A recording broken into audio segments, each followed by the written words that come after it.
Subscribe to our YouTube channel and press the bell icon to never miss a video from Fever FM.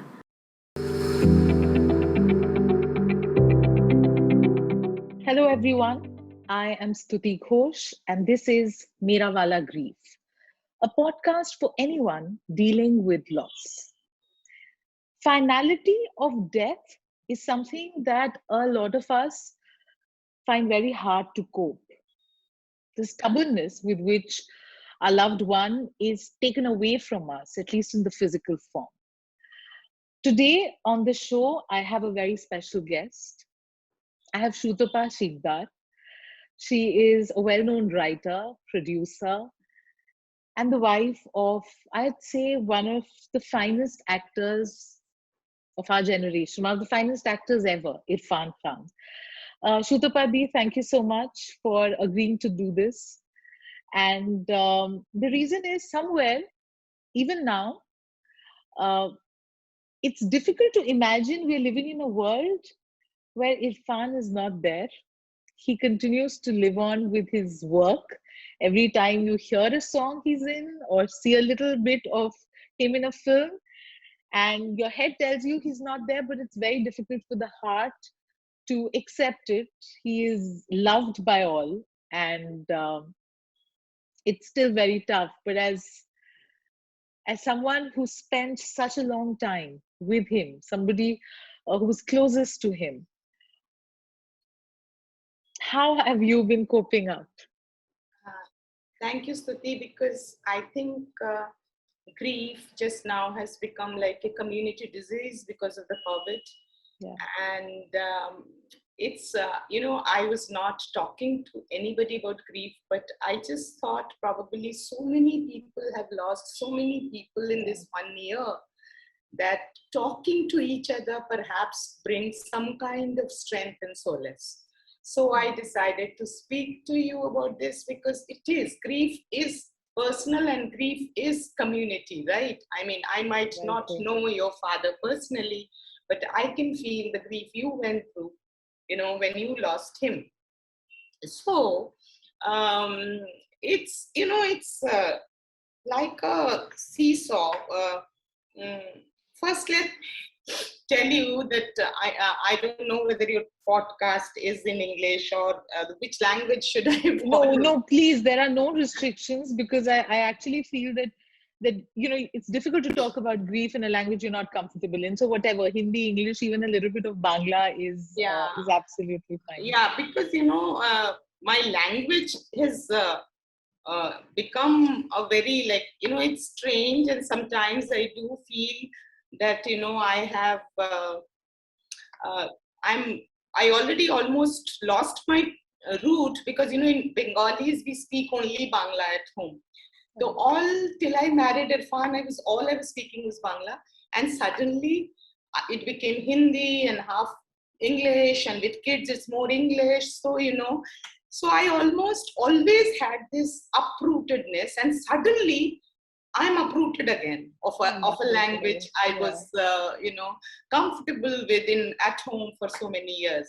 So yes, I think this is a beautiful point you brought up, and I'll tell you why it resonates with me, and I'm sure with a lot of other people. So my mother's a Punjabi and Baba is a Bengali.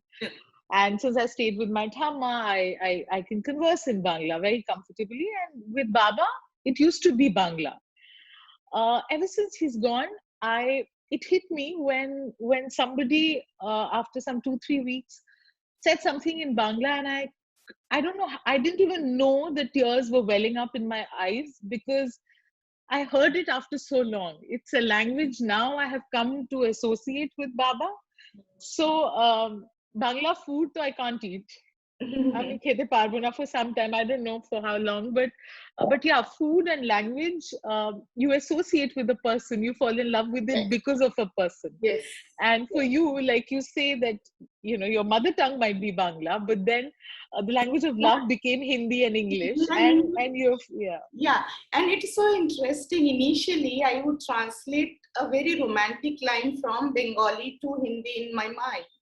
And then that became my language of romance, Hindi or English, And now suddenly I'm thinking, what? I mean, I feel so, it's so strange, but, I don't watch TV. I don't have any network in my house. That's been, Irfan was also like that. So we never watched TV. Okay, so now suddenly I go to YouTube and I watch Pakistani serials because I want to hear those words which are connected with him. So because my kids are not urban kids, so they wouldn't use the words like mashallah and inshallah, and I mean, not that Irfan used, but when Irfan met somebody from their family, he would, and I would use to, and I have such funny anecdotes about this culture which was not mine, and I was like wanting to be accepted and all, and initially, so I had learned, I don't know, I think I said Khuda Hafiz for Salam Alaikum in one or two places, and I was so embarrassed. But now I really mastered it in these 30 years. Now I wouldn't make a mistake, and now suddenly there is no need. So it's a very, very, I don't know how to express. So that's one thing with language. But, the coping of Stuti is that, you tend to take strength in many things. I am still technically spastic. I mean, thrice my son has done it. I don't do too many Zoom meetings or anything. I'm not part of webinars, etc. I couldn't make myself. Even today, my son does all this. Mama, you are waiting in the room or whatever. But at the same time, today I have opened up to do something I've never done before. So, it's making me in a strange way stronger as well. That I know that they have only me now. So which kind of makes me gracefully accept and say that, we don't have to really be morose and sad while missing somebody. Though tears do flow. Every time I meet somebody, tears start flowing. But this is something I can't help. But at the same time, I do feel that, like, we read his books together, we read his letters together with my kids, and there is so much that you tend to notice now, which you don't notice when that person is there. Sometimes it happens, and then you want to regret. It's up to you. You want to regret, or you want to say, wow, I was married to the most smart guy in the world. So, it's up to you. And I take it on my thing that life is beautiful, and I have to make it beautiful for my sons. And I have to make it worthwhile, because he made it worthwhile when he could physically, till strongly, till everything. He loved nature, he loved life, he loved forests, he had passion. So I think it's very disrespectful to the departed one when you live without passion. Because it's not in my hand, and till when am I allowed to live in this planet? So if I am supposed to live, then what is the best way but to fulfill all his dreams, not as his dreams, but to understand the dream and the value of that dream to the universe. It's not about Irfan's dreams, it's about how much it adds to the universe. That's how. Sutapa, you've explained, I think, language no barrier. You've explained, it's so poetically put, so straight from the heart. Thank you for doing this, because I've seen your journey from afar, and you've done it with so much dignity, with so much grace. I'm sure it's tough. I mean it, so I know, but I'm also in awe of the way you're handling things. There's lots to ask you, but I will ask you about this point that you spoke about on the phone with me, and I thought that there was so much truth in it when you said we women are stronger. I don't know why they say the man takes over. It's always the woman who takes over. I see that strength in my mother. I see that in you. Why do you say that? Stuti, it is a fact which I didn't know. you know, for everything I would do at home. And, you know, physically, men are bigger, longer. So I don't know. I mean, they're stronger, look stronger. So we kind of unconsciously connect that with strength of character. So we ask them, you know, should we go here or should we go there or should we take this decision? And then when you look back, you just think that, you know, I did, in my house at least, I did everything from booking the tickets to deciding this and to going to Google about the place, climate, food, etc., etc. So I was doing it without knowing that I could also do it alone. And I would do it with the, you know, with any adverse situation, with anything, like for my kids. I personally feel Irfan was a extremely good person, but I don't think he would have managed like I'm managing, for sure and sure and sure. That because he also told me once that, you know, because somehow I always used to, you know, tell him that, you know, I just wish I die first. That's all I wish. And he would like get very shocked and he would say, Ki, are you mad? I won't live even 24 hours after you die. I just would not be able to. And you have sons, what do you mean? And he said, I don't care. Everybody takes care of themselves. But that's, I think, a womanly thing that we know how to take. We know how to not rock the boat. We know how family comes first and person comes second. It's very strange, but that's how we are trained. You know, from, you know, suddenly when you lose somebody, you become like, okay, we'll take care of you. You know, come, we'll take care of you. But I've realized in this situation, since it's also a nuclear family here and his family is in Jaipur, my family is in Delhi, that there was a situation I had to manage 50 things, from banks to this, to this, to this, to this. And I mean, I'm not embarrassed to say it, that, you know, I did it with great strength, without falling, without saying, Nani, I am today very sad and I can't decide which school my child should go to. No, I was sad, but I decided which school my child should go to. The form has to go today. So I think women, I don't know why women are told that, you know, they are weaker. I think they are much, much stronger than men. Much stronger. And the best part is, the only thing is that we do it as a chore, which shouldn't be. Like, I should not be forced to do anything.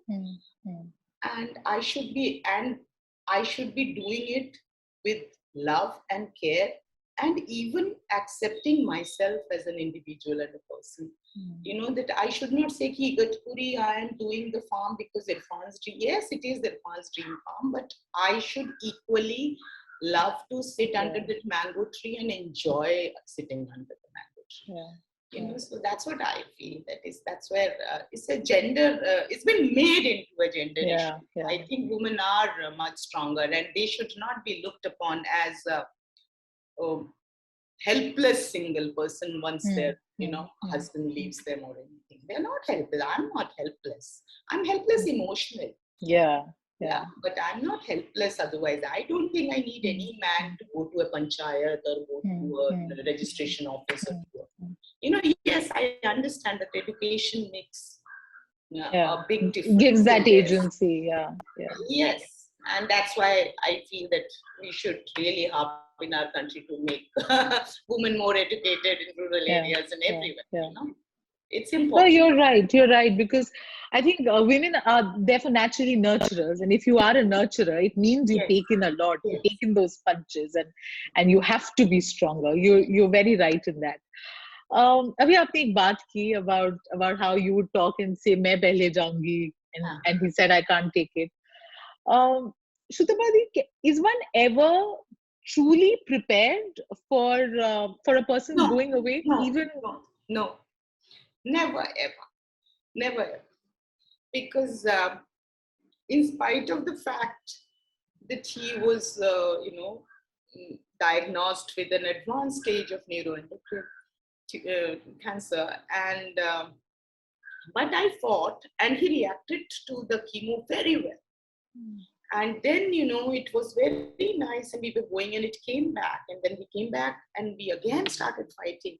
And then, it was, that's what I tell myself, that's what I tell Babil, my elder one, that, if you tell me ki Baba was prepared, I said he was prepared to see that death exists in life.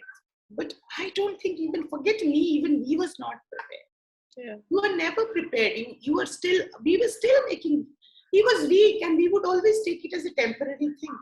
You are weak right now, and we will be fine. We will plant trees. We will make sketches of all the trees we'll plant, films to do with Babil, etc. Who would plan so much if you were so sure that, you are only, no, I don't think. And even when the London doctor told me, ma'am, you should be mentally prepared. And I called up my Indian doctor and I said, he's telling me to be mentally prepared. Mentally prepared for what? I am not mentally prepared. And she said, you come back just now. And we came back. And I got my last 6 months of treatment in India. And he was improving. And it was just that he succumbed to the infection. Then, it's in the end of it, maybe our journey together was this much, and maybe my journey onward is meant to be alone, and meant to be alone, not depending on anybody, to do whatever needs to be done with grace and with, and I should want to, and I should be able to कुछ करें ऐसा जिसके लिए मतलब कोई मतलब हो इस दुनिया में, कोई मतलब हो, इस दुनिया में आने। और वो शायद फैमिली, जब मैं इरफान थे तो मैं इतनी ज्यादा उनके साथ 24/7 रहती थी, even before the disease, like his film scripts, this, that, I had really taken a backseat professionally. Yeah.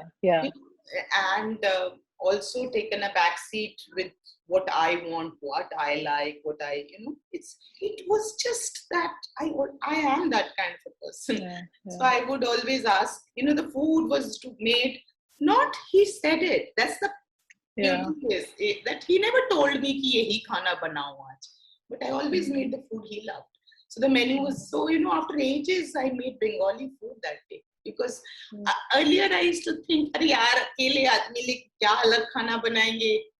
But now I'm akeli. I'm eating whatever I wish to eat. And then, but the point is that what my lesson in this brief is that it really is, and it gives a hell of a lot of support to me, to respect life. See, even if Irfan 2 days ago also, maybe perhaps he knew he went into kind of coma, and that his organs started failing.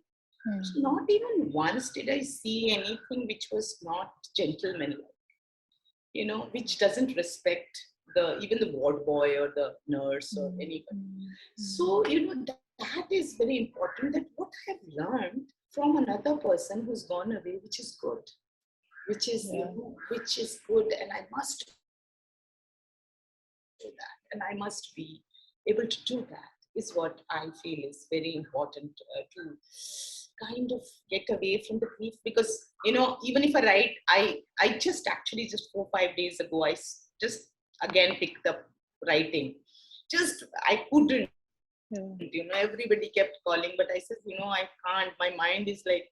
So when I finally did, the first 4 lines I wrote, and after that I remembered him sitting there and saying कि अरे यार शुक्ता कहाँ है यार, कौन बोलता है इस लैंग्वेज में, ये तो बड़ा फिल्मी लग रहा है. I just remember his critique, and then without him being there also, I kind of work on it and think, this is not right. This has to be in half sentences, half words, whatever. Yeah. So it's not about forgetting that person. It is about taking them along with you in your journey. It's very important. You can't, forcefully forget them. That will be very grievous for a long time. So it's very important. So what the physical presence is not there is what. It was very hurtful and painful. Shuru mein to bahut zyada painful, because of his disease. especially for 2.5 years, he wouldn't let me go even out of the room for 1 second. Like Babil would sometimes say, she has to take a leap or no, so it's like that. But he wouldn't know. So, okay, theek hai, he would say, but he said, jaldi, aana na, how will, whatever time it will take, so for, it's very strange, but I feel bad for him rather than me. I just feel, I don't know how he's coping up, how he's managing, because I don't know anything about afterlife. I don't know what he's going through, what he is, one day I dreamt of him. I rarely dream. My elder one dreams every day. I don't really dream every day, but I dreamt one day that we are playing, 4 of us playing, and then he just leaves, and I'm saying, why is he going? Where is he going to? My elder one is also with me, my younger one, and he suddenly turns and smiles, and with a smile he has tears in his eyes. So maybe it's a manifestation of my subconscious that I feel that he's unable to manage without me. Could be, I don't know, but I really feel that we must not grieve to make for the departed to feel that they are not grieving, they are happy. It's very important. I'm not saying happy as in jubilant, but I think they should feel they've got a purpose in life. They have not gone waste. Just because I left, they shouldn't go waste. And I think that gives a lot of solace even for the departed person's soul. So he would feel happy. Listening to you, Sutapa, I just feel more than being married to each other or just lovers, you both clearly were soulmates. The way you continue to talk about him, even when he's not present in physical form. And I see a lot of a reflection of that in my parents' relationship as well. And the way my father was dependent on my mother and how he couldn't let her go even for a minute, and how my mother transformed herself completely, from learning the language, learning how to cook to, like you said, nothing was said. Your mother can speak fluent Bangla. Okay. And if she wears a tate shadi, she looks Bengali also. So that nothing is said, and yet it's all from the heart. It's a language of love, literally. When you of course miss Irfan, and you miss him in a way nobody else will. But here's also a man who meant a lot to others, right? He has his fans, he has his lovers, he has people who admire him, who looked up to him, continue to do so. And so when such a person goes away, then the question also is of carrying on that person's legacy, because he means a lot more. He has a body of work, he represents certain values, certain things. Especially, since and I know Babil is an extremely sensitive person. He posts quite regularly. How have you been coping as a mother, as a parent to Babil, so that he doesn't feel burdened? Because a lot of times we also go through this phase where we're unsure of whether we are doing the right thing by that person or not.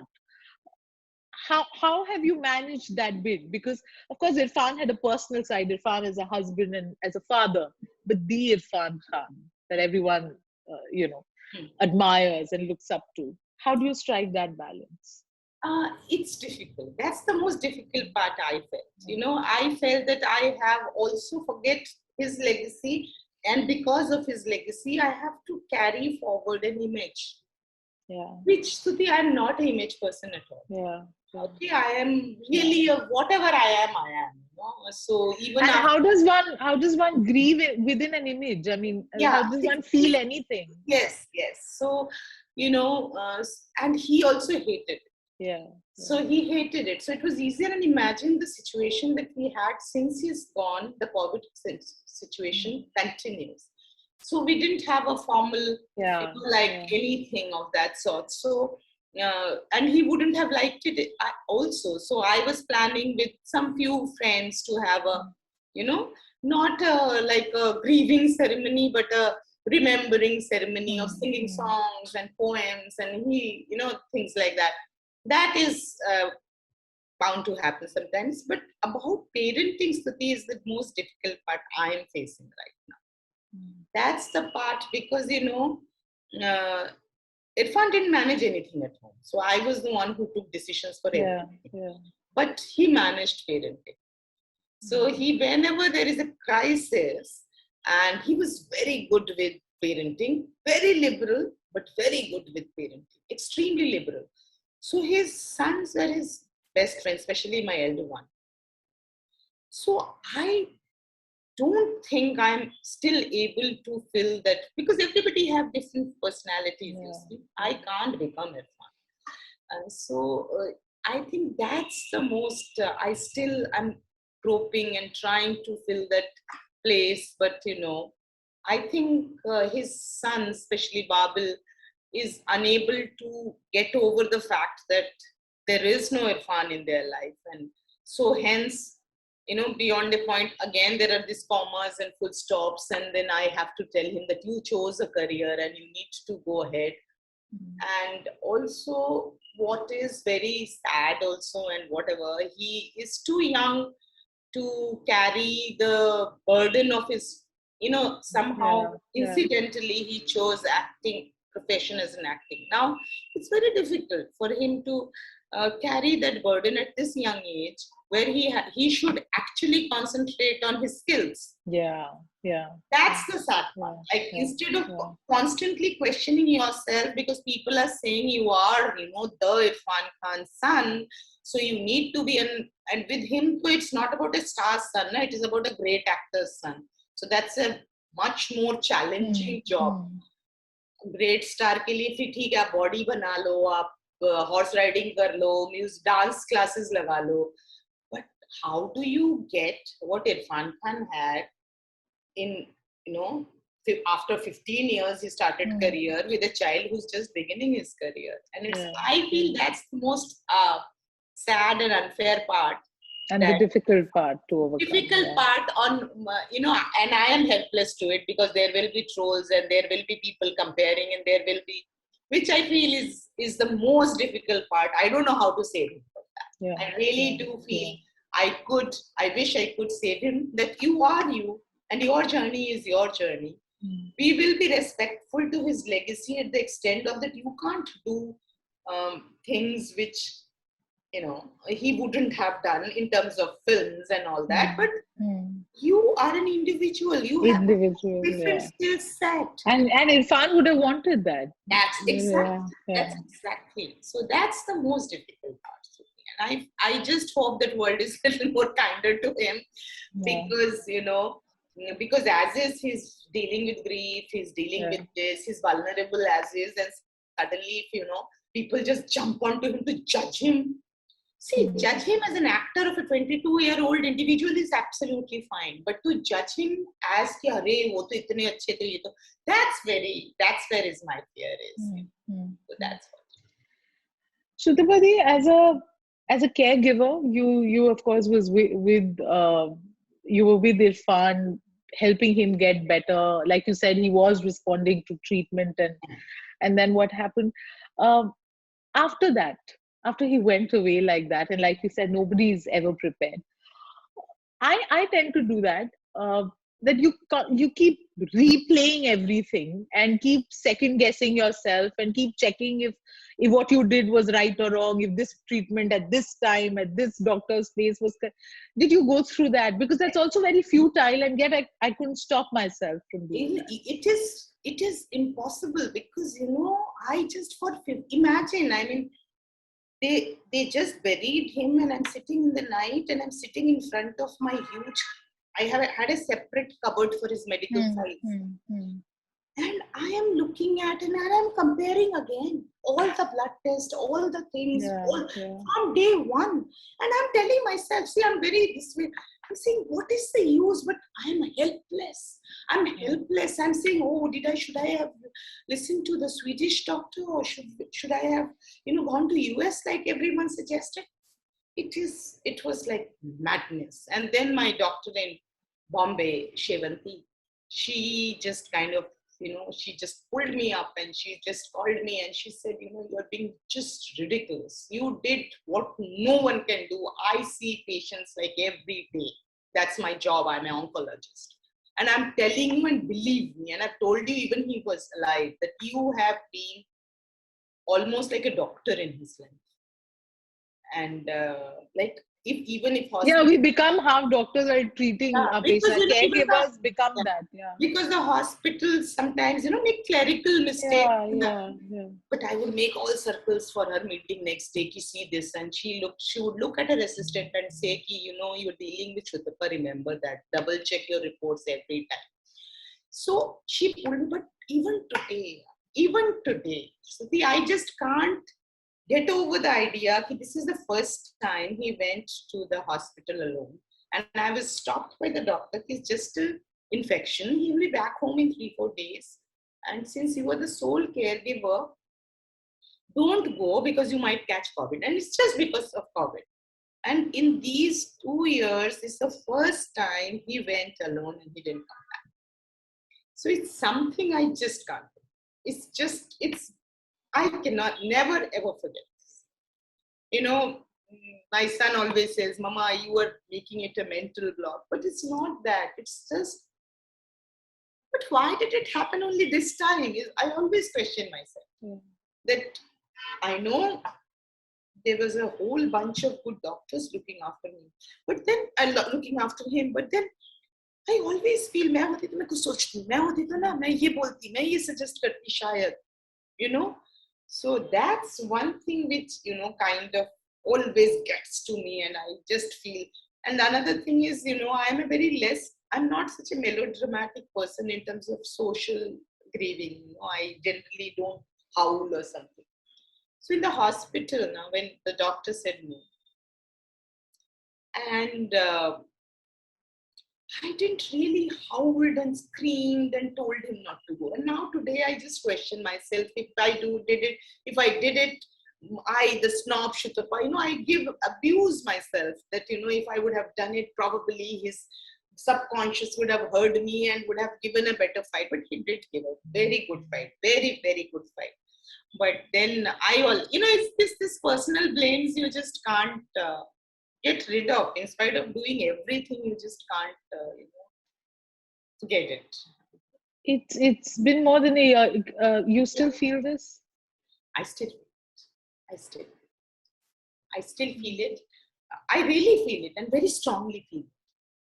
And this is something I need to kind of somewhere, I have to let go of this self-blame. I know. Yeah, the head knows, but the heart can't. The heart can't.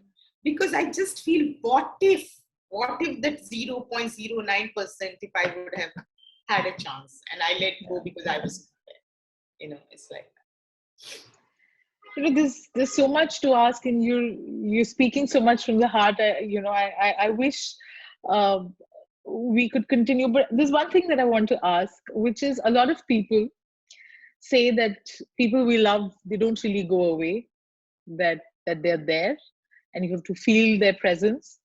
Right after Baba went away, when people would say this, I'd get very angry because I was angry because I couldn't feel it. I couldn't feel his presence. Do you feel Irfan's presence? I would also get angry when people would dream, like my best friend, my niece, my nephew, my uncle, Tapu, everybody would call me, we dreamt. I did not dream of him. And I was getting so angry that why wasn't I getting his dream? It means he hated, and I would go to this, because in grief, I would hate confusion, he actually hated me, he showed something else. Why is he coming into everybody else's dream? And then my elder son is always the comforter, of course. He came up with a wonderful logic. He said, Mama, you know what? He thinks that you are too vulnerable to accept him in his dreams. So he's sending you these messages. Because everybody who is dreaming, you know them. You know that he knows that they will call you and tell you the dream. So, so it's because you will prepare. He doesn't want to disturb your sleep. So he would say things like that to make me feel nice. But, initially I did not feel anything. And I went through the exact same like you went through. But then things started happening. So it did happen that, strange things started coincidentally, that, I would miss him and that day it would rain, or, something like that. So I did get signs, and I did feel that. Do you talk to him in your head? Do you have conversations with him? Yes, I do. Even day before I was talking to him at night, because we have some legal issue in my farmhouse, because this is the first project. I'm doing so many firsts. This is the first project where I was not involved, because he wanted to gift me this. कि तुम हर project में involved रहती हो शुरू से हर जगह, ये तुम कुछ मत करना. You will open the farmhouse का चाबी with like a queen, and it didn't happen. Nothing was moving. So finally, I took it over before 1 year before, because when he was getting serious, that I wanted to get it built quickly so that he could stay there, But whatever. But then the point is that it's got. Suddenly I realized initially I was not involved. So legal issues hain, ye hain. I didn't know all this. That's what I'm saying. The women learn so fast. So fast. I don't think men can learn. If they're doctors, they'll only be doctors. I'm not a science student, but I went through all his medical files like a science student. And I was bad. I sucked in some science. Yeah. And Abhi, right now, I know nothing of architecture, nothing of legal matters, nothing. But I am doing it. I mean, touch wood, I am doing it. So it's coping is a lot about forgetting and remembering, about nostalgia and keeping memories alive. How soon after Irfan went away were you prepared to see his films, touch his stuff? Was there a phase when you couldn't do it? I couldn't see his films. Even now, I have not seen any of his films. First thing, yes, I saw Pansing Tomar after almost a year in Efi. Okay. That's the first time. I couldn't. People kept messaging me, sending me clips of his. I did not open them also on WhatsApp. Touching his things, I did. Touching his clothes, I did. Because they were clothes which because in a film you see him, his voice and everything. It was too much for me to take. Yeah. Because it becomes so alive suddenly. And then suddenly that feeling that he's not there is very traumatic. But I had to touch something of his. So clothes, yes, I did touch his clothes, because most of his clothes I got fabric from various places. He was a tactile person, so he would want a feel of a very soft one. So by so many years, I knew what kind of things, and I've always been from NSD. I bought clothes for him. So I did, because that is about the association of two people. Film was about him talking to me, and he's not there. It's a very different thing. So that's how. But it took a. अभी तक मैंने नहीं देखा. I just saw that one Pansing Tomar in Efi. अभी भी मेरे से नहीं. I just can't, because he looks so alive, and the moment he looks alive, then the whole pain of that he's not there becomes much more harder. Yeah. I thank you for making me feel like I'm privy to this love story, this forever love story. You've shared such sweet, intimate details. It's a love story that I see unfold even now. I don't think anyone can take his place in your heart. But are you ever scared for yourself? Are you scared of loneliness, of being alone, of not being able to love another person like the way you loved him? What do you feel for yourself? No, no, I'm not exaggerating it, but it is. I don't think a second Irfan can happen ever. I don't know. I don't get scared. I don't get scared that I'll be alone and lonely. No, I really don't. I think I will be a very happy single person. I think I will be very happily living with his memories, but this is what I think. I don't know what will happen after. Right now, not even once that thought has occurred to me, I'll be, yes, I do feel when both the sons are in their rooms closed and, because we used to watch films every day. I do feel very lonely in that sense. But I don't feel lonely in terms of that I need another man. No, I don't. I don't. Because the comparison will be too, and it will be very unfair because I'm so full of Irfan. And so it will be very unfair to even think about it, to compare, because I will invariably compare it. So right now that's what is my thought process. I don't know about future, but I'm not scared. I don't know. I'm not scared of being single at all in old age. I feel, I don't rely on my sons, or I'm thinking, they'll get married, their daughter will know. I know that's for sure. So I have no expectations in that sense. And I'm a very private person. I wouldn't want also them to live like their wives to live like mine, or I living like theirs. But I do have few friends who are single and my age, and they are not like single, as in single, not married. So yes, I have few friends who we are very close to, and I don't feel that. Maybe one day I will. I don't know. Not right now, because right now, like it's rain. The monsoon was his favorite season. It's raining, and this is the second monsoon. See, last year was the first, and this one is the second monsoon. And I do miss him. I miss him very badly. But I can't see anybody entering in that space. I don't know. That's what I feel. I probably will change. Right now, no, I'm not scared. I'm not scared. I have like trunks of memories to get along my life.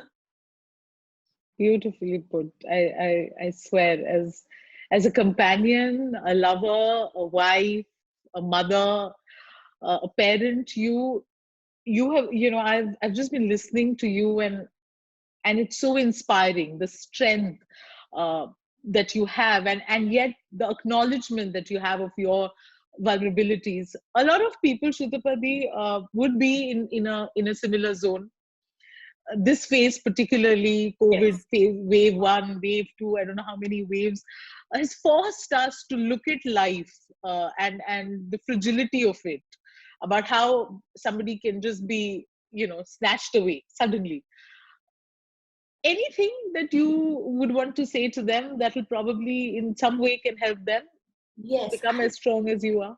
I just personally feel that if we just take one day at a time and not think of future, not think of any day, just today, do whatever you can do, because today it is a time, it's a wake-up call for us to be kinder to everybody, to be gentler to everybody. If we can do that much, and I really feel I can talk to people all night if they need me. It's just that I feel that we need to tell people, some go, some stay, but the connection is always there.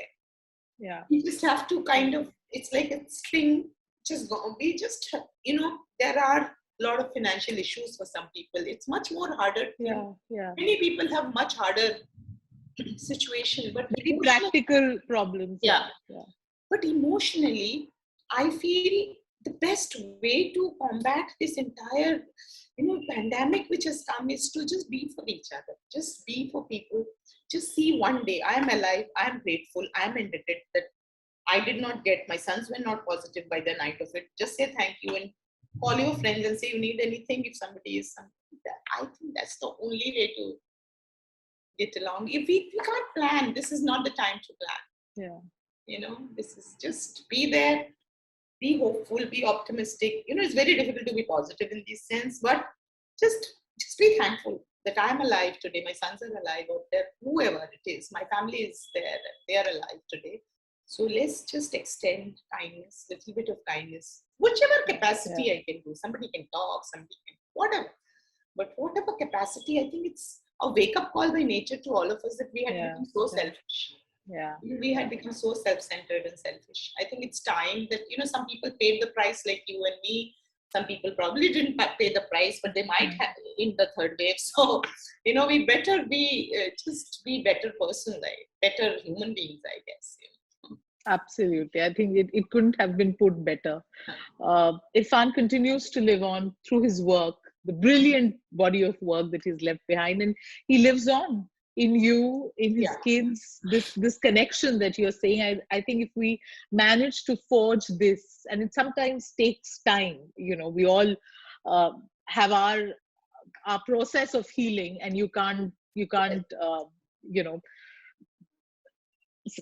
speed that up. It's different for different people, but even if the physical form is snatched away from us, we can still have a connection. And you today have shared such precious memories. Thank you so much. There's wisdom, these are lived experiences, and you continue to inspire. Thank you, Sutapa. Thank you, Suti. Thank you so much. Thank you, and please continue. I was just saying that, it's like you rightly put, that the grief is different for different people. Like in my house, we 3 people are grieving in a completely different way. So, but that's very true. But the point is that, we must believe that they are there somewhere and they're looking after us. And I do believe Irfan is looking over, and in my weakest time, he would just make everything okay. So this is love, and this is faith, and thank you. And like I always say, please take your time, please grieve, and take care of yourself. Thank you, Sutapa. Thank you so much. Thank you.